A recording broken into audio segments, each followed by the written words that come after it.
Did you hear the doorbell? Yo! Welcome to Danger Room Studios, homie. Get up in here. This is where the magic happens. I know it looked like a crib, but it's actually the greatest recording studio in the city of Dallas. Maybe in the whole state of Texas, I don't know. That's just because there's not a recording studio in Louisville. Oh wait, there is, but we don't talk about that. Got a lot of superhero memorabilia. A lot of crazy shit was recorded over here. Hard Knock Life Volume 2 that happened down here. Tupac had some sessions out here. Muhammad Ali, Spider-Man recorded his tape here. Slinging at him. That's what it was called. Now here, first I'm gonna show y'all the booth. Alright, this is where the magic, this is where the real magic happened, okay? You might have seen videos of me on the internet, kinda like stepping into my mind palace, you know, putting together. This is where I might swag something out. This is where I might, you know, say like 1, 2, 3, who is me? 1, 2, 4, who is you? Skip to 3 cause I ain't at the door. Who knew? Blues Clues, Steve, Jobs, me, money. What, y'all? Fuck that. Fuck everything. I'm a bitch. You know, you don't know what I'm gonna do. And this is Tommy's domain. Control room. Tommy, you wanna introduce yourself to the people? What's up? I'm Tommy, I'm the lead engineer here. This is Tommy's Burger. He the lead engineer here at Danger.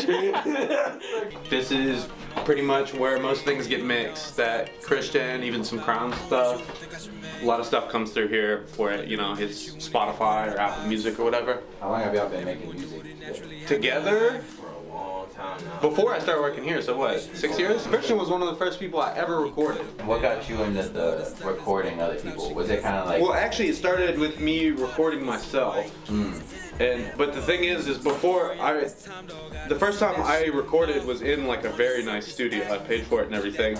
I'm like, this sounds great, you know. And then I went home and I was like, I think I could save some money buying like a Focusrite or something and record at my house. I'm like, and I did it. I'm like, this sounds terrible.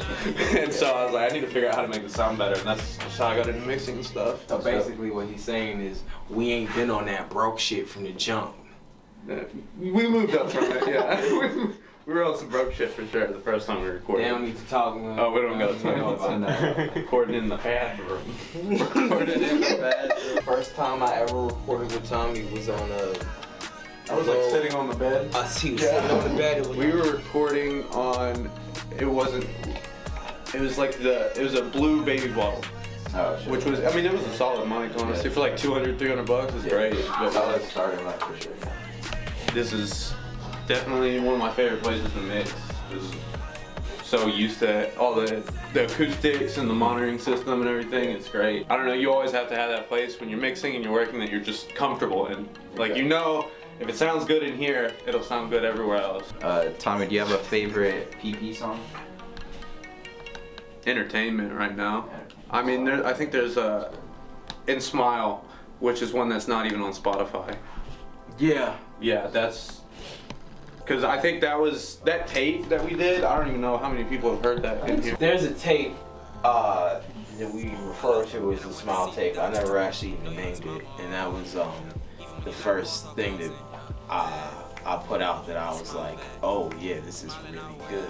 And that was like the first really project you had done. Yeah. Right, and we did it in my house. Year was that? We recorded that in like 2017 in Tommy's house in like a week. Oh, shit. And it was, I mean, it was like 8 hours a day, but yeah. That was just recording, and then mixing after. I was just sitting, I was in school for engineering at the time, and I fucking didn't want to work, so I just sat inside and worked on that for like another week out there. You were in school for engineering, like mechanical engineering type shit? Oh no, audio engineering. Audio engineering, yeah. So the program is called Recording Connection, but the school is the LA Film and Recording Arts School. We're good to get started. Yeah. Whenever y'all want to. Let's get started.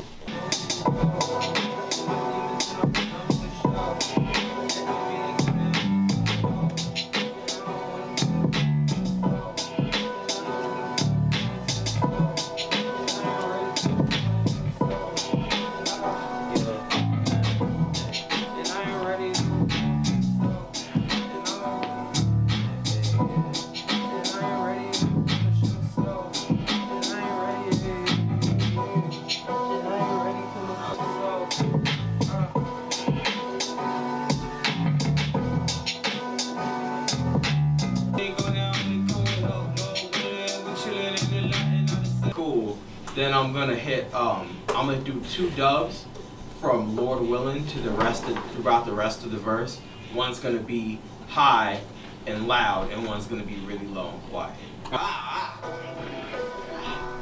I've been feeling very frustrated. Very. I've been feeling very frustrated. I know this is very weak line. I apologize, all this shit up on my mind lately, baby. I just need a little time to motherfuckers up. And I will go for what I want if I can tell. But no one tell you what you want, don't make you well. I took my demons and I put them on the shelf. But that don't mean they gonna have to come with help, no willing. I just lay everything and shit up.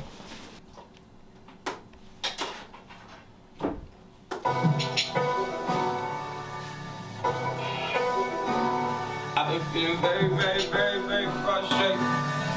Very. I've been feeling very frustrated. I know this is very weak line. I apologize, all this shit up on my mind lately, baby. I just need a little time to motherfuckers up. And I will go for what I want if I can tell. But no one tell you what you want, don't make you well. I took my demons and I put them on the shelf.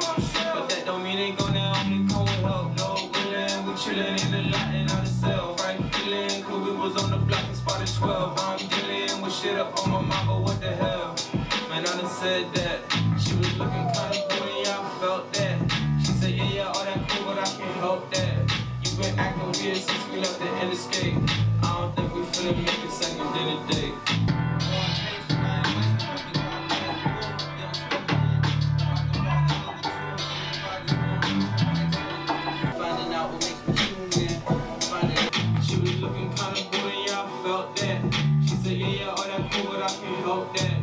To start, the first thing I want you to explain is how you typically go about making a track. My best songs happen with me having an idea of how the whole song is gonna sound and what a video would even maybe look like.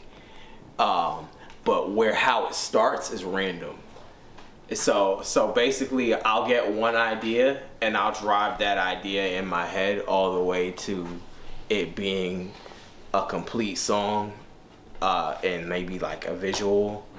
I'll take it like all the way there in my head.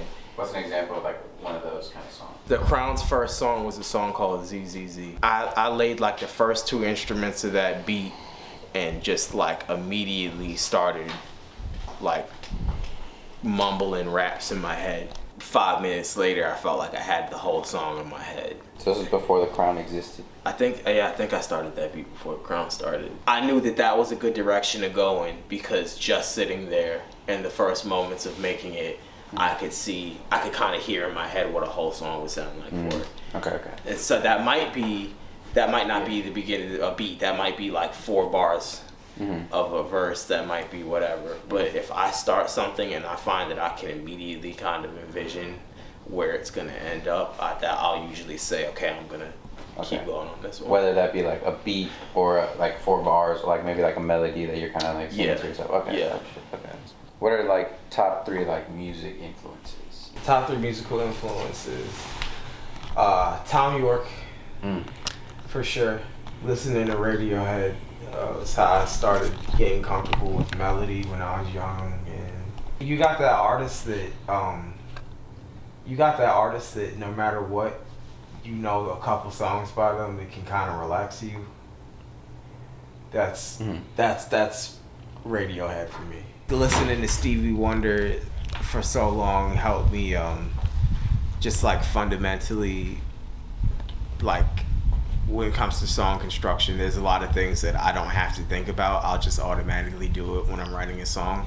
And I think a lot of that comes from listening to Stevie Wonder when I was young. Third, man, I guess you could say Tribe. I wouldn't. I don't think the type of because like there are singular rappers that are I think maybe a bigger influence to me. But when I look back at like what Tribe did for hip hop, like where I exist in rap, I don't think would be a thing. Right, Without them. So many of the artists that I look up to root back to them. Yeah, that say the same thing. I'd probably give it to them. This is the end of the documentary. Like, what do you want to leave people off with?